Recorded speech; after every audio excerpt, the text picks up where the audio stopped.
So I'm Kathy Russ, and I have the honor and privilege of being the president of the Book and Author Society. And our special guest this evening, kicking off our fall series, is Amber Garza, author of the new thriller.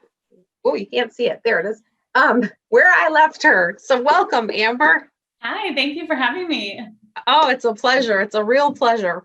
So Amber and I are going to chat in just a little bit, but first I want to talk to our audience because I'm sure some of you have been with us before, but in case you're new, I want to tell you how our author events work. And I also want to bring to everybody's attention, we have had a name change. We are now officially the Book and Author Society.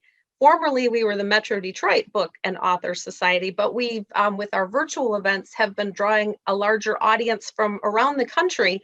And so we thought, well, why would we limit ourselves to just the Metro Detroit area? So it's official, and we are now the Book and Author Society. But we need your help because, we're a year and a half into this pandemic. We've been doing our virtual events, but we want your assistance in helping us chart the course for the next couple of years.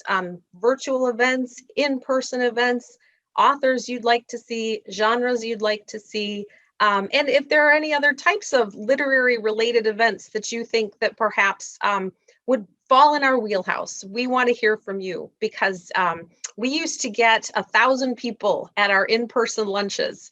And with COVID, it's probably not realistic to have 1,000 people all in the same room again. But we do want to have events that bring you all together that celebrate books and authors and literacy. That's our mission. And we do that by offering grants to literacy-based organizations and public libraries. We haven't been able to do that for a little while because our luncheons were our major fundraiser.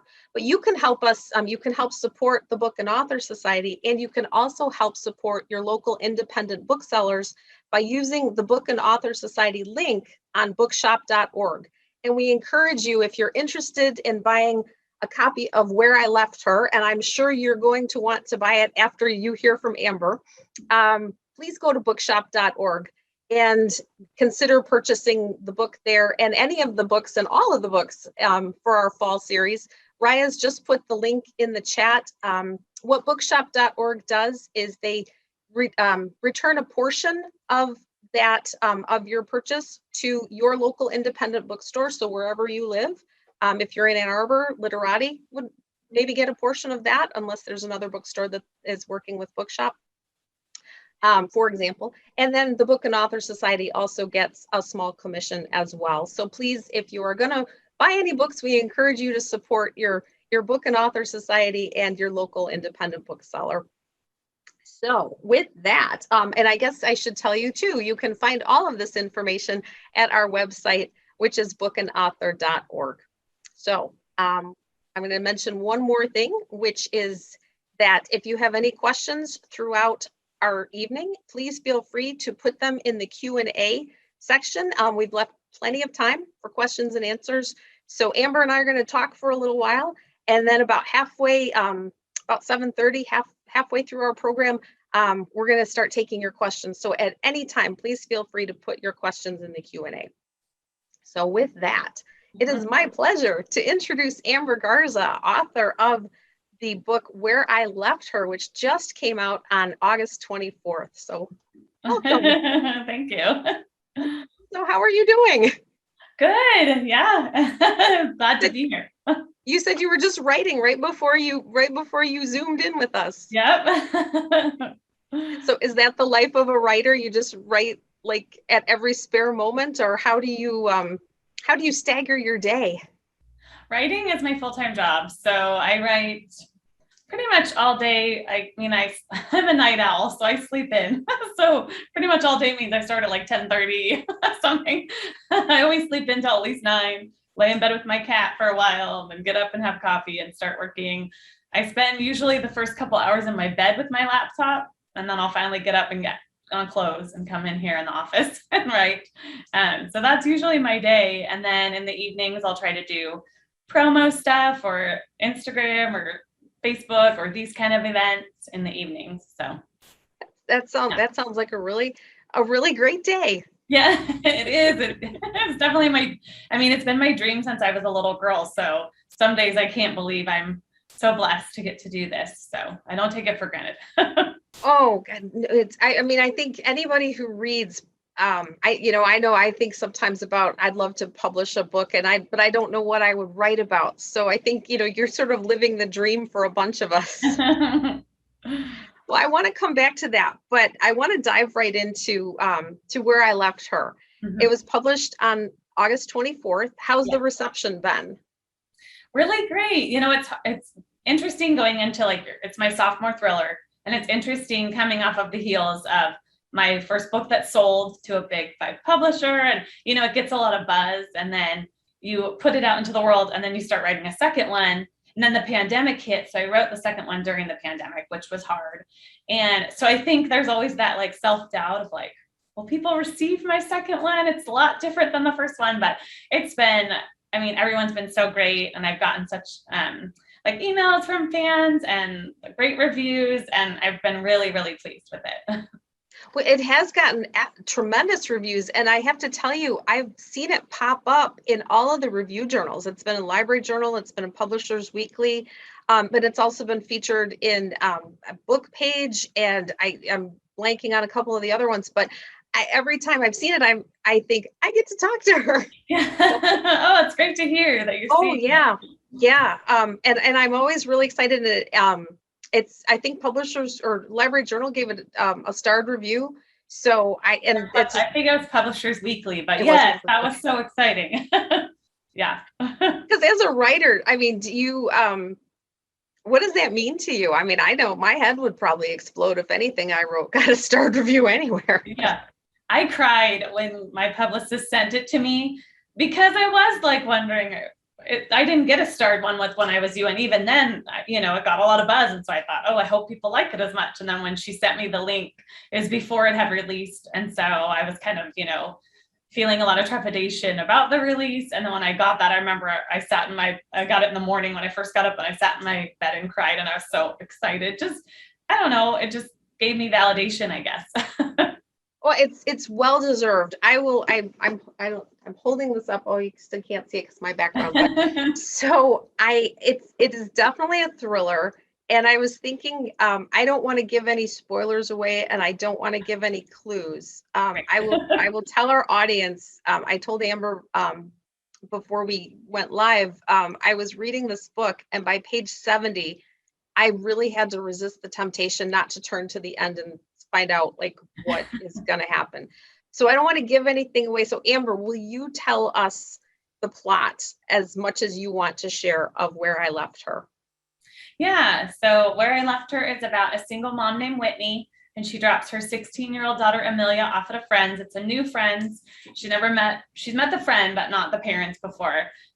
But she allows Amelia to walk up to the door. Amelia waves goodbye. The friend waves goodbye in the doorway. They go inside. But when she goes back to pick her up the next day, an elderly woman answers the door and has no idea what she's talking about. She's never seen Amelia or Amelia's friend, says there's never been teenagers at the house. So it's just all about where did she leave Amelia? And then twists and turns ensue. Mm-hmm. Yes. And so Whitney kind of, I think if you're a parent, you're going to have a reaction to this, because it is every parent's worst nightmare to where is my child? Right. And Amelia is 16. Mm-hmm. And she's kind of having some rebellion and pulling away. Right. Yeah. Attitude. Yeah. She's having attitude. And the book kind of, it goes into flashbacks and Whitney's kind of recalling some things, and she finds out that her daughter is leading a little bit of a different life than the one she was leading. So so when I was reading this, I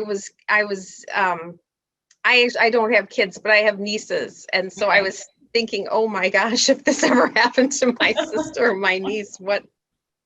So how did you think of this? Where do you come up with this sort of idea? Did you just tap into that worst fear? So what actually happened was when my daughter was 13, so my daughter's 19 now, so this was a while back. I dropped her off at a friend's house one night, and it was a friend that I knew well. They had hung out for years, and I'd been to that house a lot, met the parents and stuff. So I dropped her off, and then a few hours later, I went to pick her up, and an elderly woman answered the door and had no idea what I was talking about. And I kind of, for a second, like kind of freaked out, but then I looked around and realized I had gone over one street. So we live in suburbia and there's a lot of houses that look the same. And I had just gone over one street and went to the exact same looking house on the corner, but it wasn't her friend's house. And so I said, "Oh, I'm so sorry. I went to the wrong house," got in the car. But just from that short drive to go pick up my daughter, I had this idea because I thought, "Oh my gosh, what if I was at the," and I remember picking my daughter up and telling her this. I said, "Oh my gosh, I have the best idea for a story. Let me tell you what happened. What if that was the right house?" And she was like, "Mom, you are crazy. Like your brain, is that really what you thought when you thought that I wasn't at that house?" But anyway, so I wrote it down in my idea journal. And then when I was thinking of what to write for the second book, I remembered that idea. So wrote it years later, but it's a good one. It's a really good one. So did you have to draw from any real life teenage experiences to form the character of Amelia? Yeah, it's funny because my daughter actually has read this book, and so she can pick out the things that, like, how she actually talked, and like the earbuds in the ears. That's both my son and my daughter. That's both of them all the time. And my daughter was really a good teenager, to be honest. She didn't do a lot of rebellious things, but she did have the attitude. She had the teenage attitude. So I pulled from a lot of our actual conversations to use for their relationship. And then I just kept amping it up. Like, this is how my daughter would say it, but like, how would my daughter say it if she was just a little bit more edgy, so I would just amp up our conversations. And I want to bring in your first thriller, When I Was You, and ask you if you'll talk a little bit about that, because I don't know if it's intentional theme, but sort of the parent-child relationship is in that book as well. And I just wondered so maybe you can talk about that book and tell us about that book. And then maybe my second question would be if that's a conscious decision on your part. Mm-hmm. Yeah. So with When I Was You, it's about two women with the same name. And so Kelly 1 and Kelly 2. And when Kelly 1 finds out that there's another Kelly Medina living in her town, she becomes obsessed with her. The other Kelly is young and has a baby. And the older Kelly has a son who's away at college, and she's an empty nester and dealing with some loneliness there. So she becomes really unhealthy. It becomes an unhealthy obsession that she gets with the other Kelly. And that book was born out of two things. One was that there's another Amber Garza who lives in my town, and I've known about her for, I think, 12 or 13 years now. We used to go to the same gym. We used to go to, when there was Blockbuster, we both had an account at the same Blockbuster. And everyone would always say, "Do you know the other Amber Garza? You guys kind of look similar. She's also blonde, blah, blah, blah." So I heard about her for so many years that I came up with this idea of like, what if we met and we wanted each other's lives? And so it came from that. But the interesting part where the children come in is that when I finally sat down to write it, my son was 19 and really pulling away from me. So the same age as my daughter is now. My son's 22 now, but he was really pulling away from me. And my husband was working in the Bay Area, so he was gone all the time. And I was dealing with just a lot of loneliness. My daughter was in high school, but involved in a lot of things. So I spent a lot of time alone.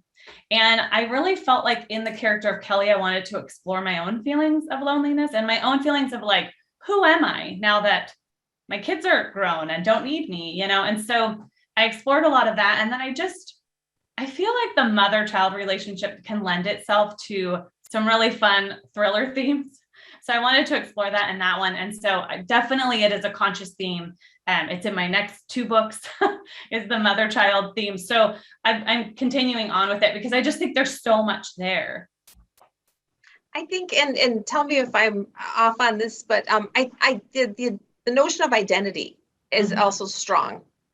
In your books, because where I left her, who is Whitney? And I don't think I'm giving anything away, but on the cover, it says one mistake can undo a lifetime of secrets. So there's a little identity thing going on with Whitney. And So can you talk about that? Yeah, I mean, I think that as moms, I think we do find so much of our identity in our children. And I felt that a lot. I had children really young. So I had my first child at 20. And so I think that because I was younger, I didn't really experience a lot of life before becoming a mom. And so as they got older, I started pursuing this writing career. And I started looking for things that were mine. And then I would have a lot of guilt for that. So I kind of had this roller coaster of emotions. And I feel like in fiction, especially, you can really, there's some neat themes in there with identity that you can really pick at. And when you use that in your writing, I feel like readers can really relate to a character, even if that character is doing bad things. If you kind of get why they are and you see them grappling with their identity and grappling with who they are and wrestling with that. So I try to find those commonalities in my characters to give them life. So that way I can write kind of, characters who might be doing not great things, but write them in a way that I hope readers can at least empathize and at least relate to. I think, I mean, from a reader perspective, for me, I think it worked. It worked beautifully because there were a few characters in where I left her that I was like, do I like you? Do I not like you? But I felt like I understood, I mean, to a Oh point. my gosh, I'm so sorry. Oh, that's okay. Oh, I don't know why this is.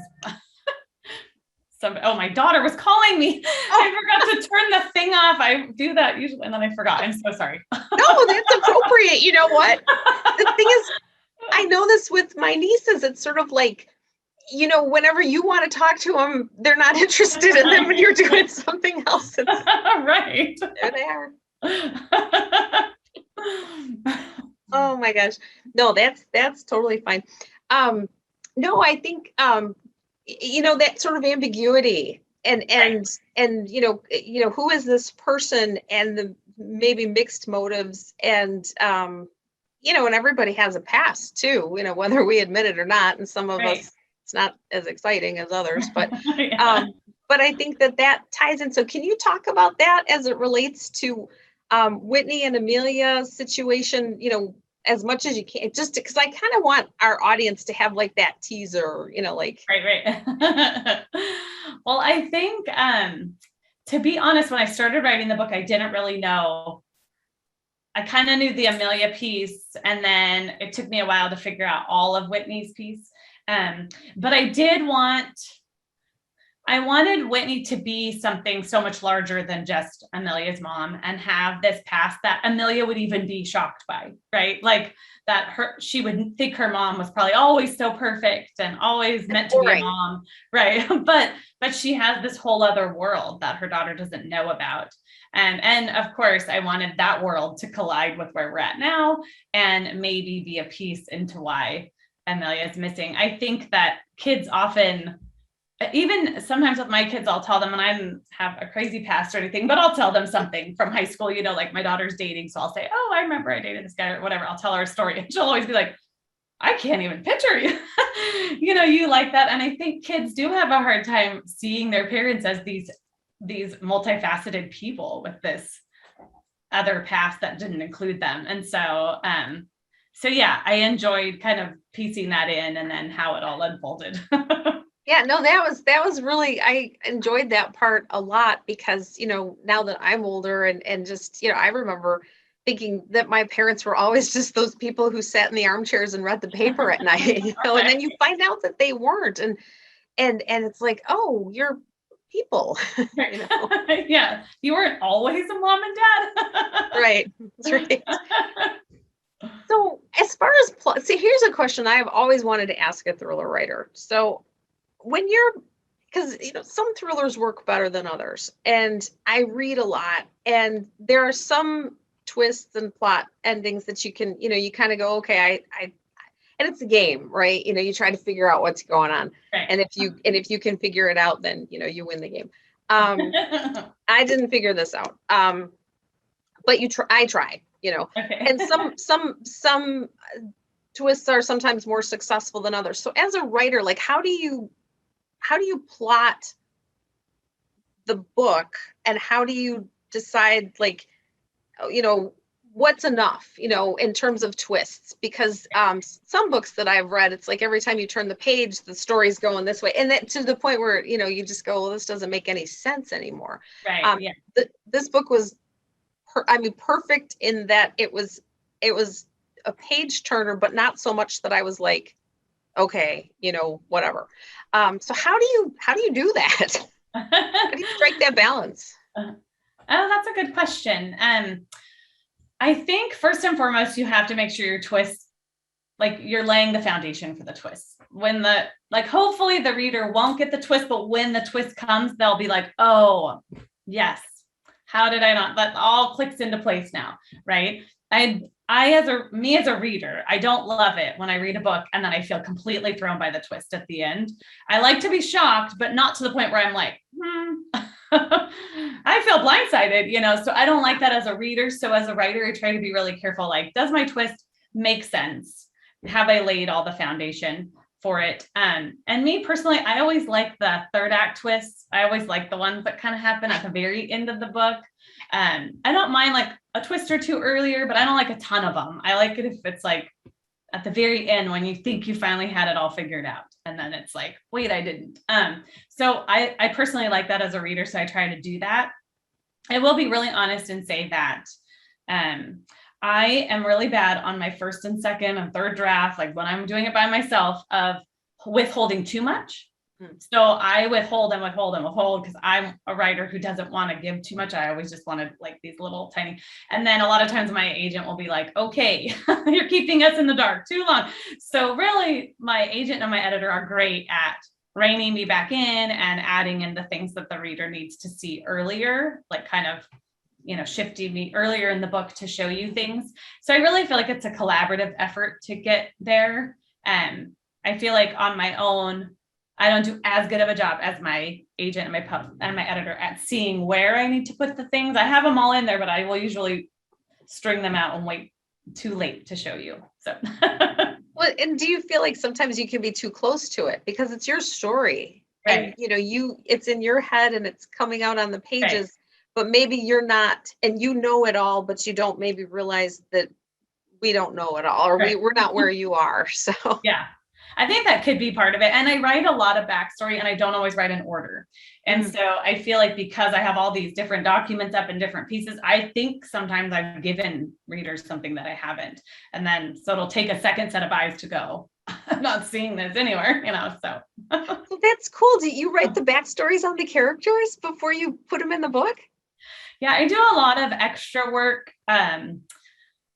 Like as I'm writing, so I'll start writing the story and then I'll usually will hit a point where I'm like, oh, I'm not, because I'm just trying to lay the foundation of the story, but I'm really trying to understand the characters and get into their minds. And then at some point I'll hit a point where I'm just like, oh, I'm having trouble getting into this character. So I'll spend some time just writing some things that never end up in the book, but just kind of, I'm just going to free write about this character for a week or something. And then usually I'll also do some setting. I'll work on settings. So I'll go to wherever it is that this took place at, walk the neighborhoods, try to put myself in the character's head of like, what would they do on a daily basis? And so I try to do some things just to really feel that character. And then I go back into the book. And so sometimes I will have laid a skeletal foundation of the book, maybe even the whole rough draft before I do that work. And then I layer in more pieces. So I can really connect to the characters. That's just so cool. I'm always interested to hear because everybody writes differently. And if you kind of layer and layer and layer and bring in the detail. I will say one of the things that I did enjoy, I have not been to the Sacramento area. Okay. But I liked, I felt like, the scenes that took place when they were in the park and the scenes that took place there's an apartment building that's on the Seymour side and the apartment. And I felt like I could see it, kind of smell that cigarette smoke or the whatever smoke kind of hovering in the air. That was really, that was really cool. And so now to know that just didn't, that was maybe a layer that you added to it. Yeah. Like I know what places I was at or how I was looking at them or it definitely really helps me to visually see things. And then do you find if you do that, those backstories and round out the character, then when you go back to writing and, maybe Whitney's in a spot and it's not as difficult to figure out what she's going to do because you know more about her. Mm-hmm. Is that kind of how that works? Yeah, because the first draft, I'm kind of just trying to make sure I understand all the red herring. I'm laying the foundation of like the red herrings and where my plot twists are and what exactly is going to happen. And then, but it's very skeletal and you wouldn't connect anybody in it. And so when I go back and layer in those other pieces, now I know the character. So now I could start to add things about her and about who she is. And sometimes the story will change a lot in that layer, which is fine with me too. But I feel like the story comes to life for me once I know that character. Once I feel like I am her is how I kind of describe it. But yeah. Oh. I won't. I'm so terrified I'm going to give something away, but so I want to ask you because I know, so you've written 2 thrillers, but you actually have quite a large body of work prior to the thrillers. Can you talk about some of your other series and how you got started writing and, what you did before the thriller life? Yeah. So I always wanted to be a writer since I was a little girl. And so as an adult, I think, so my daughter was 2 when I wrote my first book, and it was back when chick lit was big. So I wrote a book called Confessions of a Harried Housewife and really started trying to get published, but just, as most writers, got a lot of rejections. And so then I started instead going like taking creative writing classes and going to conferences and doing a lot of contests. I did a lot of contests where you would get like a critique from a major editor, like the editor-in-chief of Penguin. One time I won the contest, so he critiqued my first, like edited my first like 20 pages of my manuscript. So I would do stuff like that just to see like what's wrong, like what am I not doing right? And so for years I just did stuff like that and then would hone my craft, figure out what I needed to do. And then at some point it was like 2011, end of 2011, I just started to feel like I have all this work and I've written all these books, and I had a young adult series that I really believed in, but I couldn't get it published. And I had some friends who were self-publishing and just making some extra money with it. And I thought, I want to be published one day with a traditional publisher, like it's been my dream. But for now, maybe I just want to make a little bit extra money. Maybe I want to be able to be home with my kids, and so maybe I just want to write. So I started self-publishing and writing primarily young adult romance. And I actually ended up being able, within the first year of that, quit my job and write full time. I did really well with it. I really enjoyed it, but I still always had that dream of seeing my book in a bookstore. And I was waiting. I wanted to do that with thrillers because thrillers are what I personally read, and it's the genre that I've always wanted to write. So finally, when it was back in 2019 that I wrote When I Was You, and then pitched it, 2018, and then I sold it in 2019. So yeah, I still am really proud of my romances and I enjoy doing that, but my heart has always definitely been with the thrillers. Even in my romances, you can tell that because I always had like a secret. I always had something. I always had some type of suspense in all my books. So how did you find the self-publishing process? Because, to be honest with you, I don't know much about it. And I know, a lot of people, noted authors, self-publish first. And so did you feel like that was a good experience to have under your belt? So when you pitched it to the big 5, I'm sorry, I'm like babbling here. When I Was You, to the big 5, like you're sort of ready to go, or you knew what to pitch? Yeah, I think you learn a lot with self-publishing because you're writing your own blurbs, you're knowing like how to do the taglines and what will sell and what won't, and you're doing all your own advertising and your own promo. So you do learn a lot about the way to write a hook and how to make things work, and a lot about the business, and you also get a lot of thick skin. So I feel like by the time I pitched When I Was You, I felt pretty confident that I could sell it, and it still felt like, huge and like a dream come true when I did it. But I had been in the business long enough that I kind of knew I had something marketable. I knew I had a good hook, because you learn a lot about the business as opposed to when I first started and I would send things out, and looking back at that, I'm like, I can't believe I thought that was a good hook, you know? No wonder they didn't want that. So I definitely think I learned a lot. Yeah, well,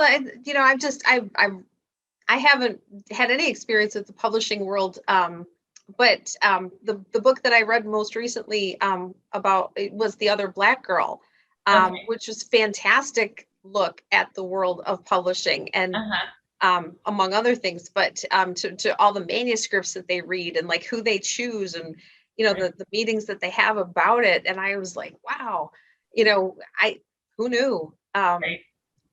So just, I mean, to be published by one of the big five is a major accomplishment, Mm-hmm. I think. Yeah. Yeah. It feels really surreal. I still, yeah, like I said, I never take it for granted. I wake up every day feeling just super blessed that that this happened. So So do your kids think that you're, like all that and, my mom's a published author and, you know, yeah, I mean, I think it's neat the way that I did this because they've been involved in my journey this whole time. They've seen me cry over rejections. They've seen me go through the self-publishing game, and then they saw all the work I put in to trying to get this publishing deal. And so, yeah, I mean, when we went to look at When I Was You in the bookstore the first day that it was out, I was with my kids and they cried oh, when they held my book. So they've been, and at my first launch party, it was just a family one because, the pandemic, but it was just us. But my dad gave a speech, and then my son gave a little speech, and he couldn't finish his because he was crying so hard. So they've been really proud. And I think it's a neat thing for them to see because it took me, 15 years to get my publishing deal. And they watched me walk that process. And I think I'm really glad that it happened the way it did, because I think I appreciate it more. And I think that they see like things are worth fighting for. especially if it's something you love and, Yeah. and that's your dream. So now Yeah. you have your dream. Yeah. Oh, I think that is a good point to maybe, is it time to take questions? I know I have more questions, but I want our audience to have a chance to ask some things too. Yeah, Right? I think, well, we have a couple, but audience members, if you have a question, now is your chance to click on the Q&A button down at the bottom of your screen and type it in, and I'll ask Amber for you. So we'll start with a question from Tammy. Hi, Tammy. Tammy wants to know, so you just talked a little bit about how your kids have reacted, but you said, your daughter has been sort of more model for the characters in the book. So what does your daughter think about that? I don't, that's a good question. I think some things she's like, some of the stories I used in the book that were hers, she's liked. And then some things I think she's kind of like, are you going to talk about that again? Are you going to tell people about that again? So one of the things with her is that, when I was doing research for the book, and I was finding out online that there was such a thing as a Finsta account, which was a fake Instagram account. And I used that in the book as like something that Amelia was hiding from her mom. And as I was doing the research for this, I mentioned something to my daughter, and by her reaction, I found out that she had a fake Instagram account, and she was over 18 by this point. So I couldn't tell her she couldn't have it. But I ended up finding a way to stalk that account. She wouldn't let me follow it, but I found a way to stalk it for like 3 months, and I would watch it. And it's so funny too, because it was beautiful and empowering. There was nothing about it that I would think she wouldn't want me to see. So I think maybe she just wants to have something herself. But anyway, so I did that. And then she found out. I said I slipped up one night and said something I shouldn't have known. And she found out. So now I can't follow it. But in my acknowledgments, I even say to her, like, I dedicated this book to you. Can I now follow your Finsta? And I tell this Finsta story a lot. And I even wrote an article about it. And so that is the one story that she's like, why do you keep telling people about this? I'm a good kid, she says. Saw that in the dedication. I wondered what the story was with that. It's funny. And she is a good kid, but it is funny. It's a funny story. So Well, speaking of finding inspiration, you mentioned something earlier. You've talked a lot about your process, but you mentioned something that I just wanted to go back to and ask more about. You said something about your idea journal. So, can you tell us more about how that works and how you mine people who aren't your children for ideas and inspiration in the writing process? Yeah. So ideas come to me all different ways. Usually that comes with a what if question though. Like I'll be in a situation, I'll think, well, what if, you know, this is like a normal situation, but what if it wasn't? What if this happened or that happened? And I think these things a lot. And so, or even like I'll be watching a TV show or something and it'll just spark an idea, or I'll see a commercial that'll spark an idea. I get them all the time. So I just kind of will write down, sometimes they're nonsensical. I've gone back to the idea journal every once in a while and thought, what did I mean by that? But usually it is like, what if this happened or what if, and I'll just start with the what if question. And then I'll just go back to it every once in a while when I'm trying to come up with another idea for another book. And I kind of pick from there. So. So that's great. You have like some ideas in reserve all the time and things that you can just observe that might make it into your next book or whatever you're working on next. Which actually, I don't want to interrupt the questions, but I don't want to forget this one. Amber, do you ever start something based on an idea that you have and think and get like a little bit into it and think, not now, or maybe not ever, or, does that ever happen? Yeah, that does happen to me. It's happening to me less now because I'm on deadlines. I do leave space for that, and my editor leaves space for that. With book 4, for instance, I gave them 3 ideas and then they told me which one they liked best. And I started it. And at first I wasn't sure. I thought, I don't know, I might be feeling a different idea, but I knew I could switch to that other idea because I had enough time if I wanted. And it just took me some time of really, really mining that, like really trying to think through that idea and digging deep. And I did decide to go with it. But yeah, in the past, I have started writing things and even gotten like halfway through and thought I am just forcing this. And so I've stopped. But recently I've stuck with the ideas. And I think having the collaborative effort of having my agent and my editor helps a lot now, because when I hit those stuck spots, I can talk to Ellen on the phone and she can kind of walk me through it. Whereas before, doing everything alone, you would kind of hit a spot and your brain couldn't unravel it, So what other questions do we have, Raya? Well, this is a question that we get for lots of authors, which is who is your favorite author? What are you reading? My favorite author of all time is Alice Hoffman. And I know she's not a thriller writer, but her writing is just exquisite. Like, I just think she writes so beautifully. I love it. But I currently just finished The Turnout by Megan Abbott. I actually finished it last night. Really good. And I actually have like a stack, but I decided today on my stack that I'm going to start reading The Hunting Wives by May Cobb. I've heard only good things about that, so I'm excited to start that one. And then I also always listen to an audiobook when I'm reading something, and I just finished 2 nights ago, For Your Own Good by Samantha Downing, who is one of my favorite thriller writers. She's quickly becoming one of my all-time favorite authors. I've loved everything that I've read of her 3 books so far. Samantha Downing? Uh-huh. I have not read anything, but I love a good thriller. Okay. I love it. Oh, you have to read My Lovely Wife. It was like my favorite book of 2020, and I still think about it all the time. It was amazing. But I just finished For Your Own Good on audiobook, and that was really good. And the audiobook, the narrator was great, which is just a good thing to know because I love looking for new narrators. So what do you think? I think, she gets touted as the gold standard sometimes. Gillian Flynn and Gone Girl, Oh, yeah. I loved Gone Girl. Like, I remember throwing that book when I got to that part, like, oh, she got me so good. Yeah, talk about it. Gotcha. Yeah. And I remember watching the movie, and I watched it with some friends who hadn't read the book, and they gasped, at that part. And I remember thinking, oh, I wish I didn't know the twist. Like, I was so glad I read the book, but that I wanted to experience again. So yeah. Bring that up because I think that book, there were always thrillers, Uh-huh. but that book really, I think, brought the thriller genre to the fore, and the thriller genre with the twist at the end, Yeah. picked up. Well, yeah, and the psychological thrillers. So years before that, I had discovered Sophie Hannah, and that was the first time I read Little Face by Sophie Hannah, and I had never read a psychological thriller before. But I think they're a lot like, it's a bigger genre in the UK. I think it has been for a long time. And so I remember thinking like, oh my gosh, if I could ever write something like that, that is like in their mind and has that mind-bending suspense.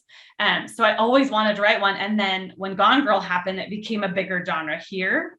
But yeah, for me, I love that, where it's like, it messes with your mind, where you think you know something and then nothing was what you thought. I love that. It's fun. I think you have to, you have to want it and you have to love it, but it's so much fun where you go, what? I know, I love it. Yeah. Well, Amber, we have a question from Bradley, which you partially answered, which is about what drew you to thrillers in the first place. So you said it's what you read primarily, but like what is it about thrillers for you that makes that the sort of the place you want to be? Yeah. Well, I think it is that. I think it's like never knowing if there's going to be the twist. I think I like, one thing that I really like is I like to explore. Because I have such a large imagination, I'm kind of an anxious person. And in life, I don't do a lot of risky things.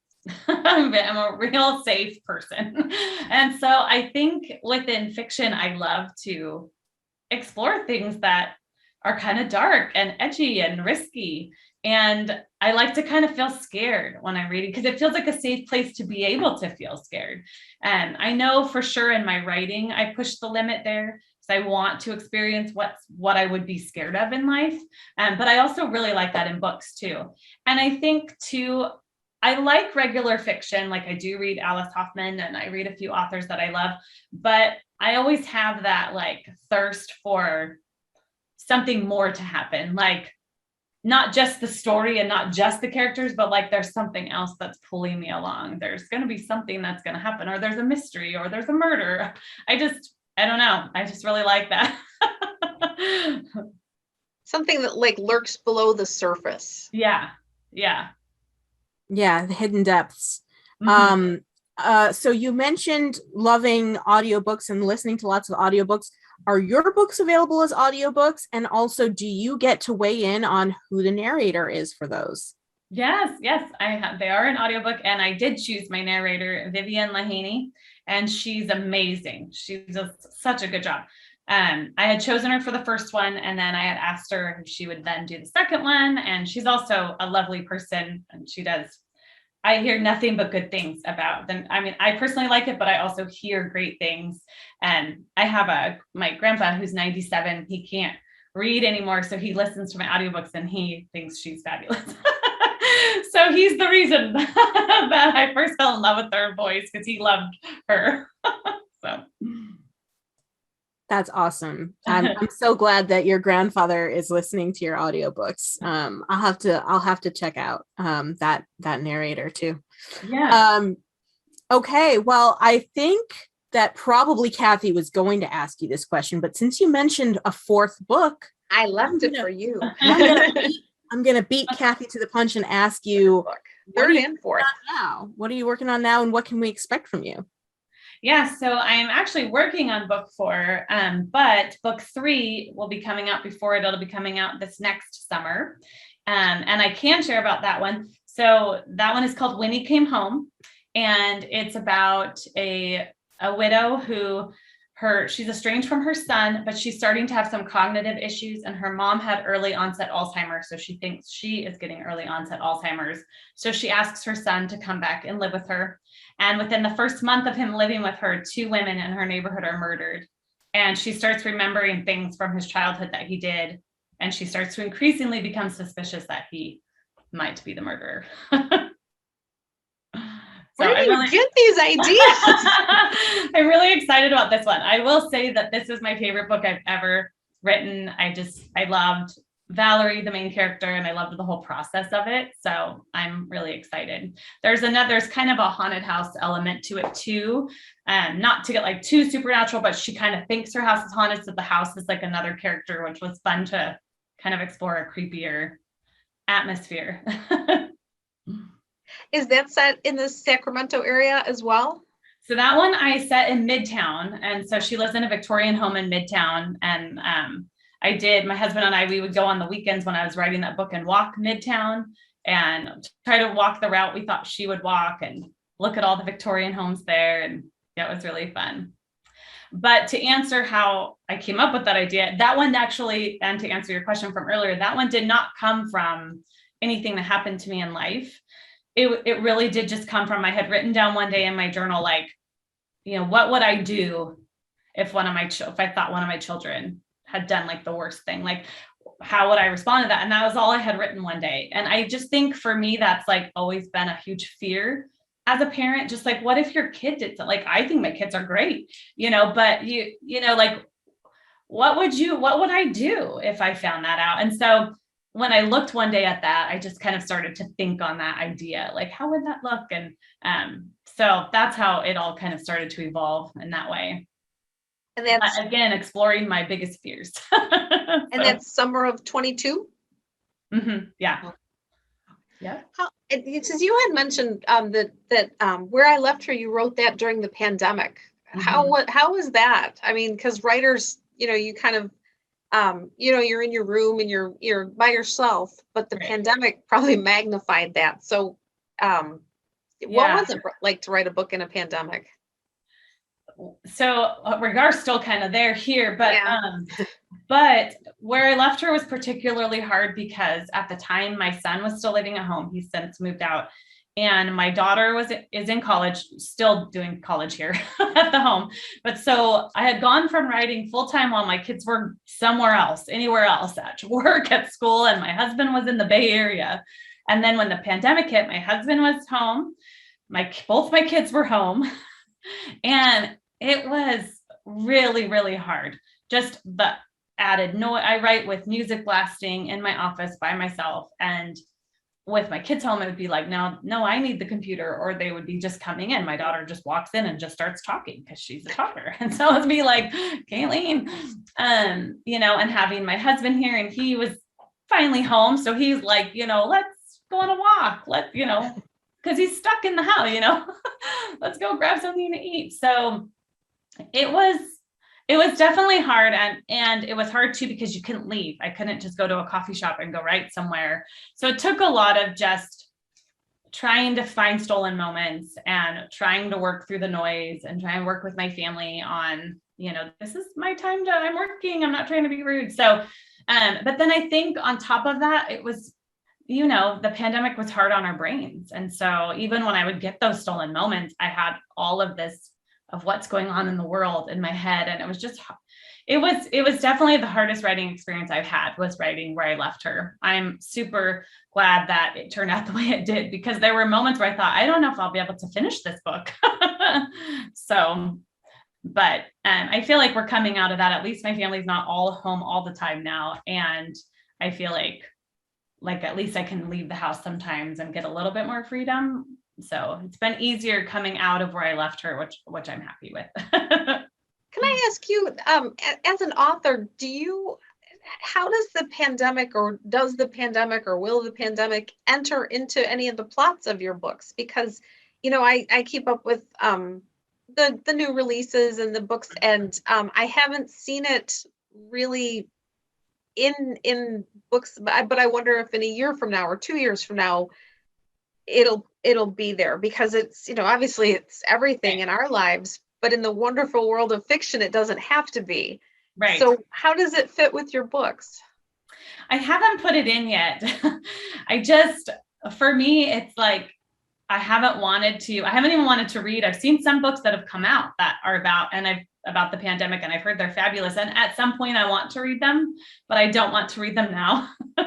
We've had some personal tragedy in our family because of COVID. And so I feel like for me, when I write, I just have to, I don't want to think about it. I don't want to go there. So I don't see it in my books right now, but I'm sure at some point you'll look back. And obviously, if I had a book that I never say the dates, but if I did have a book that had 2020 in it, I would have to put it in. But so far, I just kind of avoided it. No one said anything to me about that. I feel like it would add kind of a complicated level too, because if I had to start adding in masks and everything, you know what I'm saying? Then I'd have to add that level of like remembering, oh yeah, they would do this and that. I think if it becomes more of a way of life, or, you know, as we move away from it, it may need to come in, but at this point, I have not. Well, I bring it up because as I read mysteries and I read thrillers, left to my own devices, that's all I read. But and it hasn't really entered into anything that I have read so far. And I like it that way. Yeah. I like being in that English country house and nobody's wearing a mask and there's the body on the floor, but you don't have to worry about not touching anybody, don't touch the body, but you can, be around each other. And because fiction and mysteries and thrillers, it's an escape. Mm-hmm. Yeah. It's an escape. So, yeah. So thank you for answering that, because it's something that's just been sort of every so often runs through my mind. And I just appreciate it. Thank you. Yeah. And I'm sorry. Thank you. So Ryan, I just keep taking over from any questions that anybody might have. I'm sorry, audience. That's okay. Everybody's been pretty quiet. I'll give you guys one last shot at typing in a quick question, but I think Amber, you've really let us into your process and some of your inspiration, your family, and also sort of the projects that are taking up your time now. And we are going to look forward to that next book number 3 in the summer. And I think I'm gonna disappear again, but I'm gonna put a link again for Bookshop. If any of you want to buy it, I think it sounds like a great gift as well. So if you know someone who loves a good thriller, this one should be on their TBR pile. If you know any women who are moms who have children who are teenagers, or who have had rebellious teens, or just moms who need an escape, this is a great book. I think I read this book in like 2 days, just because I just really so much wanted to find out what happened next. But what I wanted to ask you, because we still have a little bit of time left, is the Where I Left Her, the movie, Where I Left Her, the TV series, like who do you have a preference on that, and who would you cast? Do you have any like a dream cast for any of your books, really? That's interesting. It's funny. I do have a film agent. We do talk through these things, and I'm always really bad at telling her like, oh, this person or that person. And with Where I Left Her, I don't think I have an idea in mind, but it's funny because with When He Came Home, I actually when I finished the book and I was thinking about it later, I was like, oh, because she used to be a singer and she's like this gorgeous woman. And I thought, oh, Nicole Kidman would be perfect. But that's the first time I've ever written something where after I finished it, I thought, oh, I could picture something as, this character. Yeah, I don't know who would play Whitney. That's a good question. I don't know. Did you have any ideas who you think? Carrie Russell, maybe? Oh, okay. Yeah, that's a good one. Just because she's so attractive, but she's versatile, and she can do, and Amelia, I'm not as good with the younger actors and actresses these days, so I don't know. I'm not really either. But maybe my kids would know. Yeah, I need to brush up on that. But no, I thought maybe Carrie Russell, or like not these days, but like Susan Sarandon of 30 years ago. Somebody who's kind of got that Susan Sarandon vibe. Yeah, I can see that. I would have to think on that.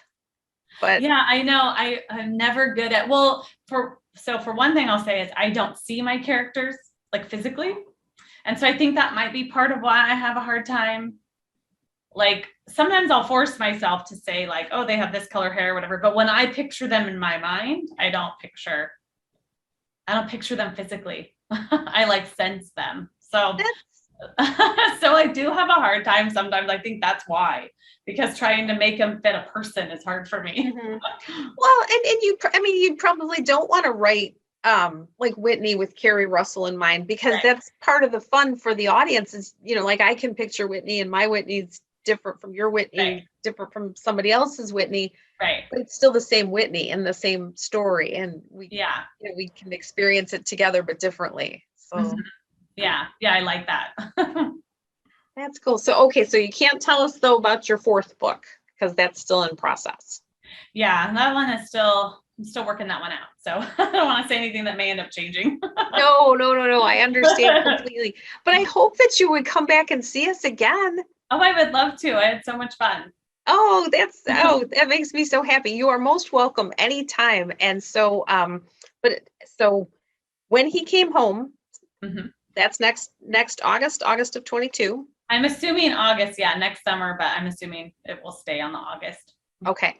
But in the meantime, Where I Left Her by Amber Garza, if you want a really excellent page-turning thriller that I will say that there was a couple times that I was like, whoa, in the middle, and then about 3/4 of the way, I was like, oh, that's cool, or that's different. And then the end, you just go, and but it does all hang together. So as a reader of thrillers, that's my critique.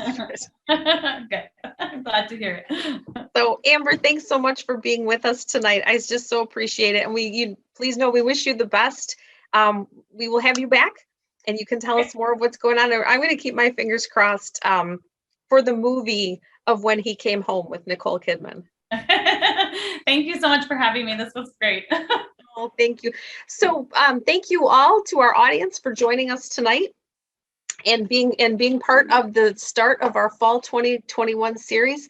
I want to let you know that on Monday, October 18th, we are talking with Angeline Booley, who is the author of Firekeeper's Daughter, which is a mystery and has a connection to